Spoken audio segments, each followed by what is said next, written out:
Olá, a paz do Senhor Jesus Cristo. Estamos aqui para gravar mais um vídeo para o canal. Dessa vez no livro de Lucas, no capítulo 10, no versículo 25, a parábola do bom samaritano.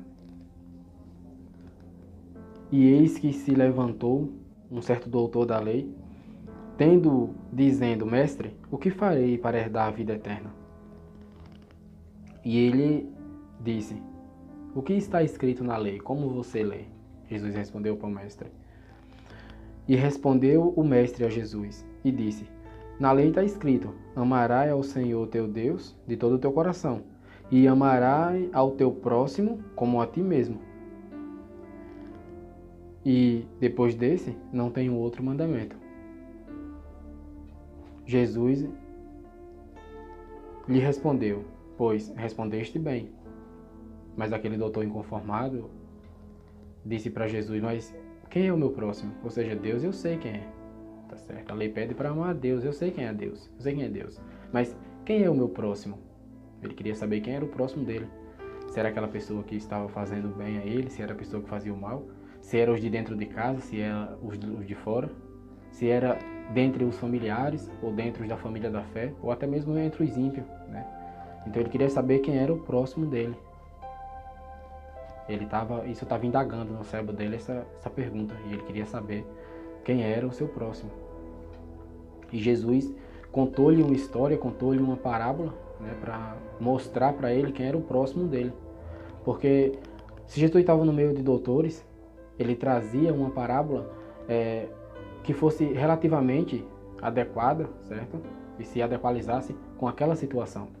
Quando Jesus estava no meio de agricultores, ele trazia a parábola do semeador, certo? Porque agricultor tem tudo a ver com semeadura, entende a lei da semeadura, entende o que é semear, tá certo? Então Jesus trazia cada tipo de mensagem, simbolicalizando elas em parábolas, ou até mesmo em metáfora, usando, para exemplificar a mensagem contada por uma história. Então Jesus contou uma parábola, dizendo que certo dia um homem, ele vinha descendo de Jerusalém e caiu na mão de salteadores. E aí esses salteadores espancaram ele, bateram, deixando-o semi-morto. Além de levar tudo que ele tinha, deixou ele no chão, quase praticamente morto, né? A Bíblia chama de semi-morto. Algo semi-novo é algo que está quase novo. E uma coisa semi-morta é que está quase morta. Então Jesus, ele disse que passou ali pessoas da terra daquele homem, que era pastor, viu ele lá, só que não ajudou, não se comoveu a ajudar. Passou ali cantores, né, levíticos, e não ajudaram aquele homem. Mas ali, de repente, passou um samaritano. Por aquele lugar passou um samaritano que era o oposto da religião daquele homem, porque aquele homem era judeu. E os samaritanos não se dão com os judeus, tá certo? Por muito tempo é travada uma luta entre os samaritanos e os judeus, porque os samaritanos exerciam um costume totalmente oposto do judeu, como colocar seus filhos na fogueira. Os samaritanos eram de pessoas pagãs, por isso que eles não se davam com os judeus, que eram as pessoas muito religiosas, que eram as pessoas tementes ao Senhor e com costumes desde pequeno. Então, aquele samaritano, quando passou por aquele lugar, aquele bom samaritano com um coração cheio de amor, pegou aquele homem, o ajudou, levou para a pousada mais perto que tinha, pagou toda a hospedaria dele e ainda o tratamento, e ainda falou para o dono daquela pousada que se ele gastasse alguma coisa a mais, na volta, né, quando ele estivesse voltando para sua cidade, ele passaria ali e pagaria, se caso aquele homem que ele entregou ali todo ferido, gastasse alguma coisa a mais, além daquilo que ele já deixou para pagar, que foi a hospedaria e o tratamento dele, para que ele ficasse são e salvo. Quando Jesus terminou essa parábola, ele perguntou para aquele doutor da lei: qual dos dois é o próximo? Ou qual deles foi o próximo daquele homem?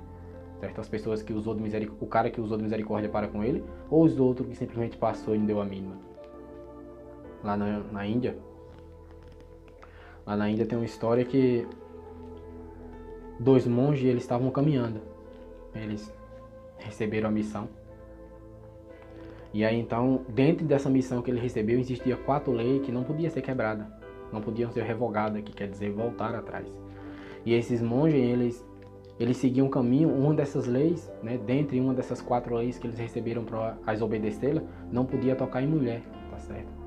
Para os homens aqui é um costume prático e algo normal, mas lá fora para os monges isso não é uma prática normal, é algo pecaminoso, torna o ser humano impuro se caso ele exercer esse tipo de prática, tocar em mulher, por exemplo. E dentro daqueles 4 mandamentos que aqueles monges receberam, É claro que não foi deixado de ensinar para ele esse mandamento, que seria um dos principais, não tocar em mulher. E foram mandados para uma jornada do qual levaria um mês, 30 dias. Eles foram para aquela viagem e durante aquela viagem um tinha que olhar o que o outro estava fazendo, para que na volta pudesse relatar tudo ao seu mestre. E assim foram. Passaram em um rio e tinha uma mulher, que de longe parecia estar tomando banho. Na volta já, eles foram, passaram um mês, cumprindo a sua viagem. Quando regressaram de volta ao templo do monge, eles encontraram uma mulher que de longe parecia estar tomando banho, mas quando eles se aproximaram, ela estava se afogando. Um dentre aqueles monges olhou e fez de conta que não estava vendo nada, porque não era nem para olhar, na verdade. Mas um dentre eles se comoveu e entrou no rio, tirou aquela moça de lá, da água, ajudou-la, colocou-la do outro lado, na margem, e aí seguiram viagem. Quando chegou no templo, o monge contou que a viagem foi ótima, que regressaram são e salvos, e que aprenderam muita coisa no mundo exterior, mas o outro monge, que foi o monge que não ajudou a moça, ele disse para o seu mestre: esse daí quebrou a lei.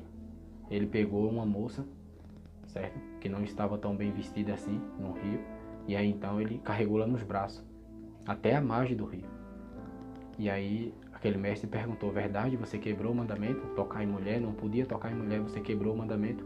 A punição, né, para a transgressão desses mandamentos, né, a desobediência desses mandamentos, a punição, a pena era a morte. Mas aquele jovem monge olhou para o seu mestre e disse: sim, verdade, eu peguei a mulher, ajudei e coloquei na margem do rio. Porém, eu trouxe ela de dentro do rio até a margem. Se esse outro monge veio falar para o Senhor o que eu fiz, então é sinal de que ele trouxe a mulher até aqui, dentro da cabeça dele. Então qual é mais importante, mestre? Eu ajudar uma pessoa e a deixar na margem? Ou simplesmente eu carregar essa pessoa na cabeça para o resto da vida? Ou seja, aquele monge estava querendo dizer que ele fez aquilo simplesmente por uma causa normal e esqueceu. Ele não trouxe aquela mulher no coração, não ficou pensando das partes dela que viu, ou não ficou pensando nela o caminho todo. Mas o outro amigo dele que não ajudou, ficou com aquilo dentro de si, pensando na mulher o caminho todo. E foi por isso que ele o entregou. Então, muitas vezes fazemos isso. É por isso que a Bíblia diz no livro de Romanos, no capítulo 13, quem é você para julgar o seu irmão? É Deus quem deu a vida por ele, é Deus que vai julgar você. É a palavra de Deus quem deve julgar você, não é as pessoas. Jesus disse que bem-aventurado o ser humano que não se condena naquilo que aprova. Está lá em Romanos isso. Bem-aventurado é o ser humano que não se condena naquilo que ele aprova. Porque quando você se condena naquilo que você aprova, então significa dizer que você aprovou sabendo que era errado. Esses são os pecados capitais. É aquela coisa que você sabe que é errado fazer e você comete porque você está debaixo do jugo daquilo e não consegue se livrar-se. E geralmente quem faz esse tipo de ato só vê a visão do erro no outro irmão. Ela não tem a visão do erro para si próprio. A percepção analítica dela não serve para analisar o erro dela. Simplesmente serve para analisar o erro do próximo, tá certo? Ela vê o vizinho errando, ela vê o irmão errando, ela vê a vizinha morrendo primeiro, o irmão morrendo primeiro, o filho morrendo primeiro, o primo morrendo primeiro, mas ela nunca pensa assim: eu vou morrer também. Ela vê as pessoas tudo em sua volta precisando de uma mudança, mas ela não para perceber que ela é quem precisa da mudança. No dia que ela decidiu mudar, ela viu que nada mais em sua volta precisava da mudança. Era ela que estava precisando. Então, que você reflita, que sirva para você refletir esse versículo e que venha trazer de alguma certa forma um conhecimento a mais, tá certo? Dentre tantos que você já ouviu e que você já aprendeu, tá bem?